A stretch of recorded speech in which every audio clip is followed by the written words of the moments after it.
Bonjour, c'est Mélissa de Je suis maman, on se retrouve pour une nouvelle vidéo. Alors aujourd'hui il s'agit donc du bilan de la dernière semaine du mois d'octobre. Voilà, je n'ai pas encore touché mon salaire donc je ne vais pas encore pouvoir procéder au remplissage. Par contre on va réaliser mon budget pour le mois de novembre ensemble. Donc ici c'est parti, on va directement voir ce qu'il s'est passé au niveau de mes enveloppes. Je pense que j'avais fait le bilan de la première semaine et puis je ne vous ai plus fait de bilan parce que je trouvais que ça n'évoluait pas beaucoup, mais en fait la dernière semaine ici vous verrez qu'il y a quand même beaucoup de choses qui se sont passées.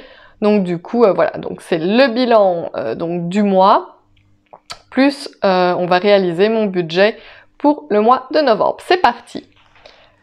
Alors, dans mon classeur donc des dépenses du mois, vous allez voir que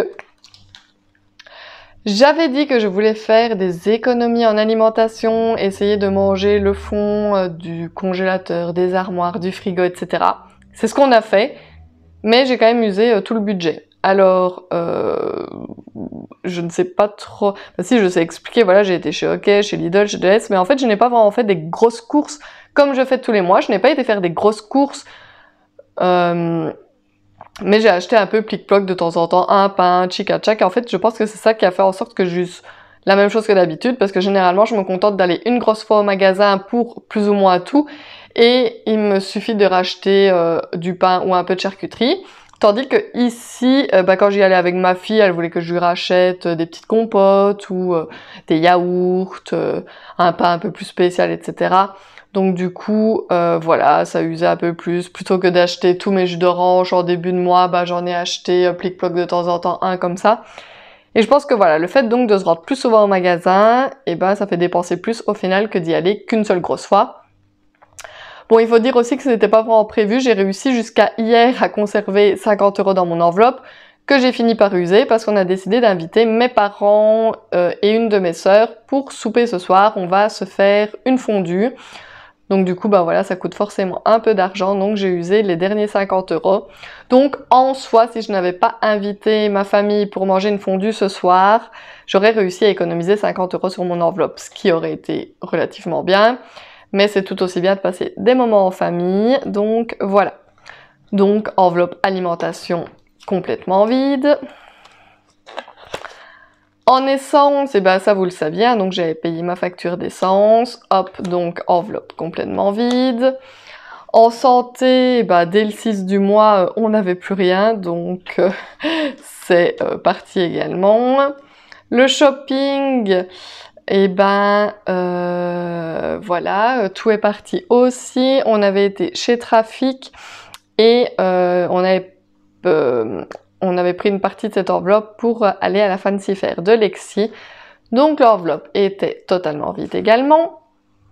Resto fast food, on avait été chez le chinois pour fêter nos 12 ans. Enfin, on s'était commandé chinois, à vrai dire, on avait mangé ça ici à la maison. Mais donc, c'était pour nos 12 ans, on s'est commandé chinois et voilà, tout est parti. Les chats, je n'avais rien mis ce mois-ci. Georgie avait pris les 30 € sur lui, donc ils ne sont plus dans l'enveloppe. Moi, je suis allée 2 fois chez Action et donc tout mon argent est parti également. Lexi, j'avais payé une partie de la danse et on a payé ses photos de classe avec son argent, donc l'enveloppe est totalement vide également.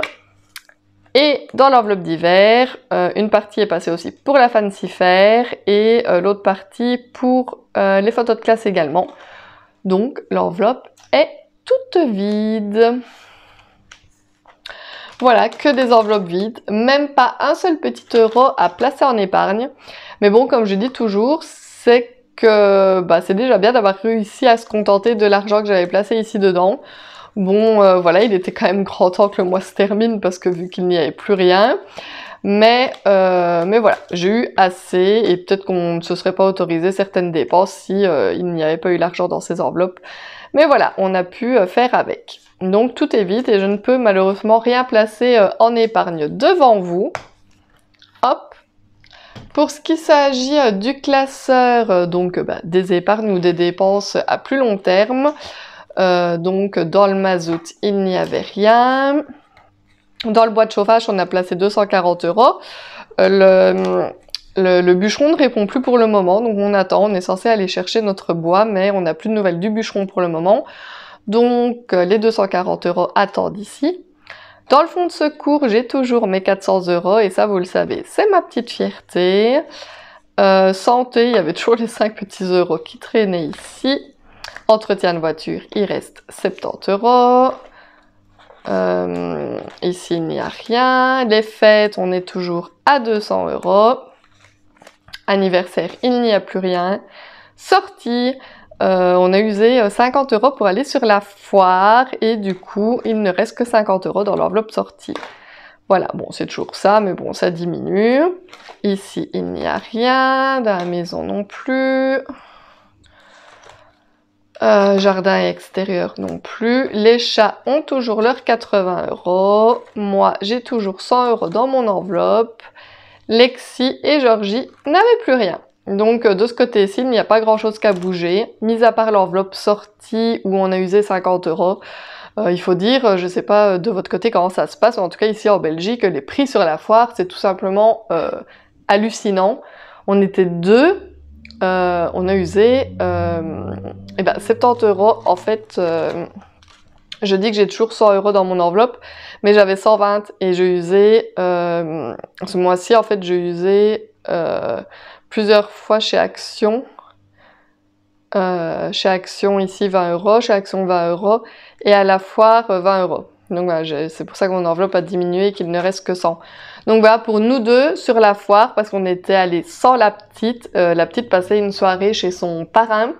Donc du coup, on a profité pour aller sur la foire en amoureux. Voilà, pour 3 heures à la foire, on a usé 70 € et pourtant, on a juste joué aux machines à pièces, là vous voyez. Et on s'est pris, lui, un hot dog et moi, un hamburger. Une boisson pour deux, donc comment vous dire que les prix c'est juste exorbitant. Vous allez là-bas à 3, ou disons une famille de 4, les 2 parents et leurs 2 enfants, vous en avez au grand minimum, je pense, pour 150 €. Vous savez pas vous débrouiller pour faire moins, parce que bon, forcément, si vous allez sur la foire, c'est pour faire plaisir à vos enfants, pour pouvoir faire au moins 1 ou 2 attractions. Forcément, vous ne les laissez pas tout seuls dans l'attraction, vous les accompagnez, enfin surtout, s'ils sont plus grands peut-être pas, mais voilà, on se comprend. Donc vous devez payer à chaque fois 4 places sur les manèges. Encore vous dire que ça monte beaucoup le prix à chaque fois. Donc voilà, la foire, on comptait y retourner le mois prochain avec Lexi. Je vais voir un petit peu comment on va pouvoir s'organiser pour le budget du mois prochain. Et voilà. Donc voici ici pour mes enveloppes. J'ai hâte de pouvoir procéder au remplissage du mois de novembre, mais nous n'avons pas encore touché notre argent, donc je n'ai pas encore pu aller retirer l'argent pour placer dans mes enveloppes. Par contre, je vais établir avec vous mon budget du mois de novembre. Ici, ce sont les feuilles que j'utilise, enfin que je mets dans mes classeurs que je vous vends pour récapituler son budget. Et en fait, je les utilise aussi et voilà, je voulais vous montrer un petit peu. En fait, avant, mon compagnon n'était pas pour le fait que je dévoile devant vous nos revenus et nos vraies dépenses, mais maintenant, il est d'accord. Donc du coup, je vais pouvoir pour la première fois préparer mon budget du mois de novembre avec vous. Donc, ici, les cases pour les revenus mensuels. Donc nous n'avons pas beaucoup de revenus différents. On a le salaire de Georgie. Je vais mettre de Jo. Et le salaire de moi. Je vais mettre Mélie. Donc Georgie, ce mois-ci, va gagner, parce qu'on a déjà reçu la fiche de paye, 1925 €. Et moi, je n'ai pas encore reçu ma fiche de paye, mais par contre, c'est plus ou moins pareil tous les mois. Donc, ce sera 1600. Hop, donc 1925 plus 1006, on sera à 3525. Donc, je mets ici dans le total 3525. Ça, ce sera donc pour les revenus de notre ménage. Et ensuite, on va détailler toutes les dépenses fixes qui ne changent jamais tous les mois. Donc forcément, nous avons un prêt maison, hop, que nous payons exactement 734,11 €. Nous avons également un prêt travaux que nous payons 46,49 €. Nous avons un prêt à tempérament qui regroupait toutes sortes de choses, les voitures, également les comment ça s'appelle ça, les frais de notaire pour quand on a acheté la maison, etc. Voilà, ce prêt regroupait beaucoup de choses. C'était un très gros prêt que nous payons 896,25 € tous les mois. Ce prêt-ci, on mord sur notre chic. On l'avait fait en 10 ans, il nous reste 4 ans. Donc on a déjà fait le plus gros morceau. Dans 4 ans, on récupérera 896 € par mois. Alors comment vous dire qu'à ce moment-là, je pense que la vie sera un peu plus facile pour nous. Cela dit, on a encore 4 ans à devoir rembourser ce montant tous les mois. Ensuite, nous avons la facture télé, internet et tout ça. Donc nous sommes chez Proximus. Et nous payons 70 € par mois. Ensuite, nous avons nos abonnements de téléphone. Je sais pas pourquoi je mets toujours Mobistar, ça a changé, ça ne s'appelle plus Mobistar, ça s'appelle Orange maintenant. Et ça, nous payons 90 € par mois. Un peu moins pour le moment parce que je pense qu'on a un téléphone qui a fini de se payer, donc on est retombé juste au forfait de base. Je sais pas au juste, donc il faudra que je vois exactement ce qui se décompte, mais je préfère quand même compter les 90 €. Ensuite, nous avons Luminus. Donc ça, c'est l'électricité. Alors nous avons la chance d'avoir un contrat fixe jusque fin 2023. Mais cela dit, on a quand même eu une régularisation qu'on paye en plusieurs fois, etc. Ce qui fait que nous devons tout de même payer 170 € d'électricité par mois pour le moment. Ensuite, on a l'assurance de la voiture, hop, que nous payons 125 € par mois. Ensuite, il y a ce que j'appelle facture d'hiver. Tout ce qu'on reçoit en fait à payer, toutes les petites factures qui arrivent dans la boîte aux lettres, que ce soit les assurances, pas les assurances, mais voilà les factures quand on va chez le médecin, passer un examen clinique, les factures de chez nos assurances santé, etc. Donc toutes les petites factures qui arrivent comme ça dans la boîte aux lettres, enfin les montants sont plus ou moins toujours fixes aussi, mais voilà, toutes ces factures qui arrivent, pas forcément tous les mois, etc. Donc moi j'appelle ça facture d'hiver, et on doit payer 350 €. Je compte plus ou moins 350 € parce que j'ai également mes factures donc d'assurance maison, ou alors nos assurances restendues, etc. qui se décomptent tous les 3 mois, etc. qui arrivent dans la boîte aux lettres. Ce ne sont pas des domiciliations. Mais bon voilà, ce sont toutes les petites factures que je dois payer et j'en ai pour 350 €. Et qu'est-ce qu'il me faut d'autre? Je réfléchis. Et je dois payer également ma facture d'eau, qui elle s'élève à 60 € par mois. Et ensuite, je pense que je mets quand même ma mutuelle à part. Hop, mutuelle.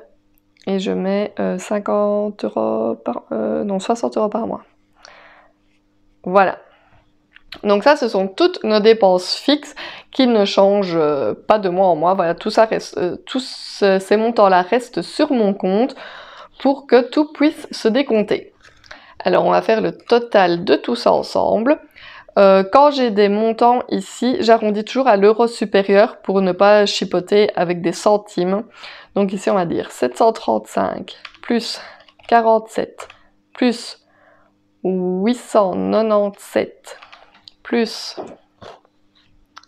70 plus 90 plus 170 plus 125 plus 350 plus 60 plus 60 1604. Au cas où j'ai mal compté quelque chose que je dois payer encore plus, je laisse sur mon compte 2700 € pour tout ce qui est facture du quotidien, enfin toutes mes dépenses fixes. Hop, donc mes revenus s'élevaient à 3525, 3525, moins les 2700 de dépenses fixes, donc 3525 moins 2007, il me reste 825 € à placer dans mes dépenses variables et également dans mes épargnes. Hop. Donc ici, voici les catégories de toutes mes enveloppes, donc des dépenses du mois. Et j'ai 825 €, enfin un peu moins à essayer de répartir, pour garder un peu d'argent à placer dans mes épargnes. Donc ici mes montants que je compte mettre dans mes enveloppes. En alimentation, généralement je place 200 €. En essence, je place 200 également. En santé, je mets toujours 60, mais il faut que je mette plus ce mois-ci parce que ma fille a un rendez-vous chez un ORL. Donc je vais pas mettre 60, je vais mettre 100 ce mois-ci, voilà, pour avoir assez. Shopping, on met 30. Resto, on met 30. Les chats, ce mois-ci, je ne vais rien mettre parce qu'ils ont encore... nous, on commande des croquettes en grosse quantité, donc du coup, ils ont pour plusieurs mois. Donc là, ils ont encore. Et de toute façon, il y a 80 € dans leur enveloppe d'épargne si jamais. Georgie, je vais lui mettre 30. Lexi, 30. Mélissa, 30. Et en divers, 30. Donc... 200 plus 200 plus 100 plus 30 plus 30 plus 30. C'est quasi que des 30, 30 et 30. On est à 680. 680 €. Donc les 825 moins les 680. Il me reste 145 € à placer dans mes épargnes. Alors, je n'ai pas besoin de placer pour le mazout ou pour le bois ce mois-ci. Dans mon fonds de secours, ça c'est toujours. J'aimerais tous les mois pouvoir au moins mettre 50 €. Donc je vais mettre 50. Il me reste 95 €. Je vais mettre, il me faut 50 € dans l'enveloppe anniversaire parce que ça va être l'anniversaire de la petite sœur de mon compagnon. Donc moins 50. Et il me reste 45 € que je souhaiterais placer. Ça m'ennuie un petit peu parce que je voulais placer de l'argent dans l'enveloppe sortie, mais je voulais également en placer pour les fêtes. Je vais mettre 45 € dans l'enveloppe sortie. Parce qu'on voulait également se faire notre premier cinéma avec Lexi. Donc voici. Donc moins 45, on est bon. Donc ici j'ai bien 145 €.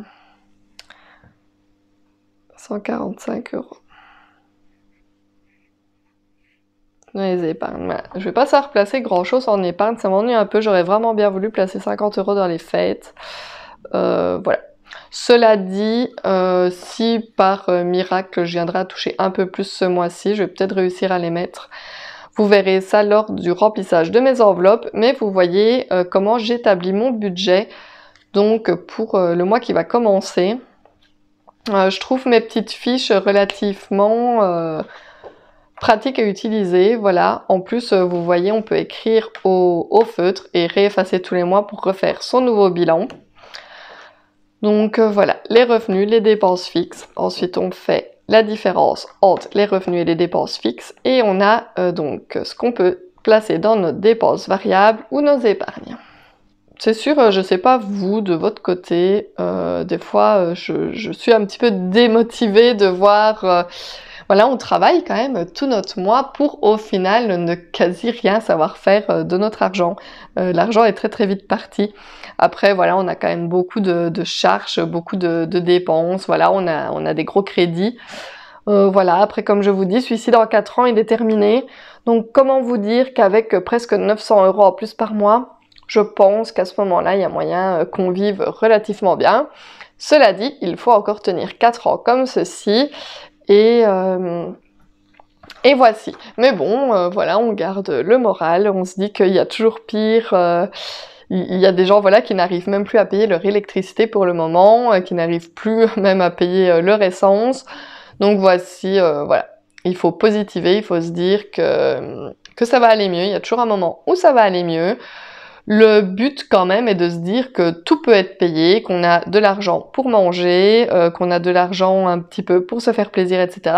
Et ça, c'est quand même juste super, enfin c'est quand même top. Voilà. Dites-moi un petit peu de votre côté comment ça se passe. Voilà, ici, nous, on a décidé avec mon compagnon de faire tout simplement compte commun, donc c'est beaucoup plus facile. En soi, bah, c'est moi qui gère l'argent, voilà, moi, on a un compte commun où notre argent arrive, c'est moi qui gère, monsieur me fait entièrement confiance, voilà, il sait que je fais pour un mieux, qu'il n'a pas à se tracasser, que tout sera payé, qu'on ne va pas recevoir des rappels par la poste, etc.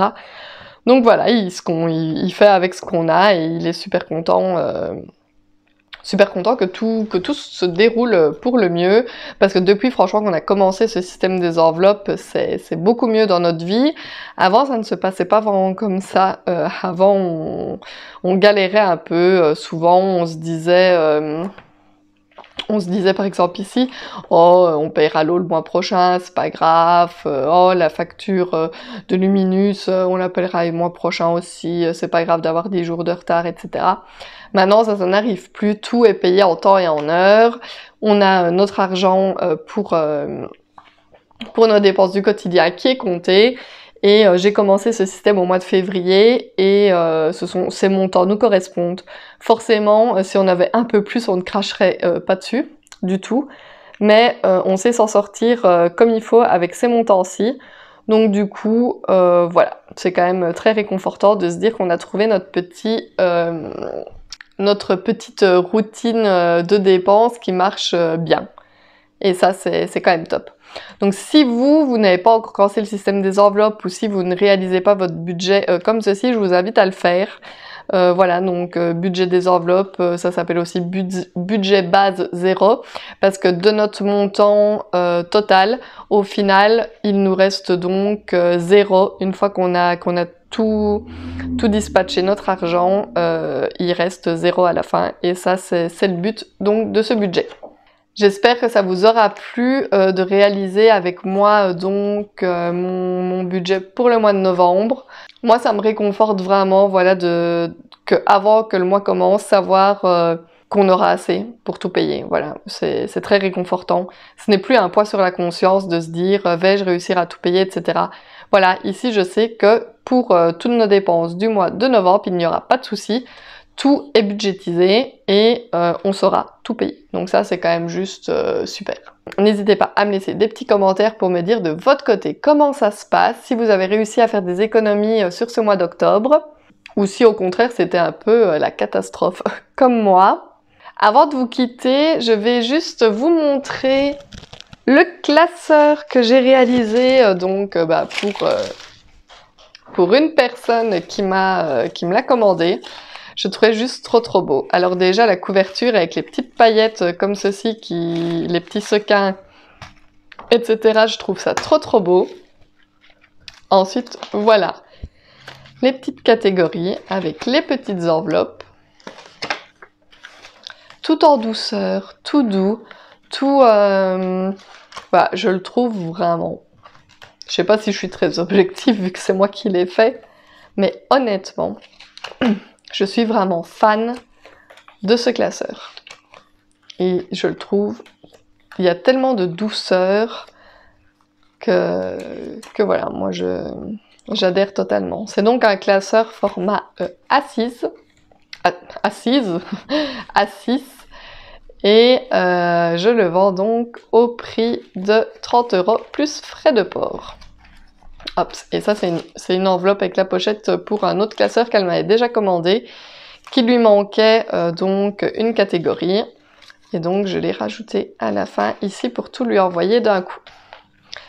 Et voilà, je suis vraiment trop fan de ce classeur. Et moi j'aime trop avec les petites paillettes ici qui bougent. C'est juste trop mignon. Dites-moi en commentaire ce que vous en pensez, si vous trouvez qu'il est aussi trop choupi, parce que moi franchement, je crois que c'est un des classeurs préférés que j'ai pu réaliser. C'est tout pour aujourd'hui, vidéo peut-être un peu plus longue que d'habitude, donc je vous laisse ici, je ne vous embête plus, ça y est, c'est fini. Je vous dis à bientôt dans une prochaine vidéo. Bye bye!